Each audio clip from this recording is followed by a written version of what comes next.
Maharashtra today 24 news सत्य परिस्थितीचा सविस्तर आढावा।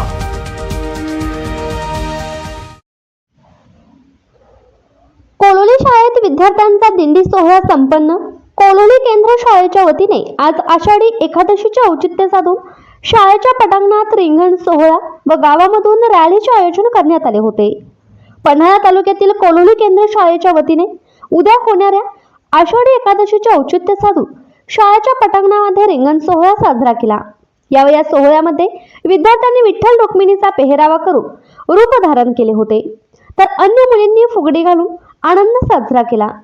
यामध्ये शिक्षकांनीही मुलांच्या सोबत सहभाग नोंदवत फुगडी घातली, तर शिक्षिका गीतांजली पाटील यांनी अभंग म्हणून वातावरण भक्तिमय केले। त्यानंतर दिंडीची संपूर्ण गावामधून फेरी काढण्यात आली। यावेळी मुख्याध्यापक तुकाराम खांडेकर, सकाराम अंगटेकर, अनिल अंगटेकर, अजय दाभोळकर, संतोष जायभाके, अरुणा वसावे, रुखसाना शेख, नूतन पाटील, पालक राजश्री पाटील, अक्काताई कांबळे उपस्थित होत्या। महाराष्ट्र टुडे मराठीसाठी ब्युरो रिपोर्ट, कोल्हापूर। आजच महाराष्ट्र टुडे 24 न्यूजला सबस्क्राईब करा आणि सत्य परिस्थितीचा सविस्तर आढावा पहा।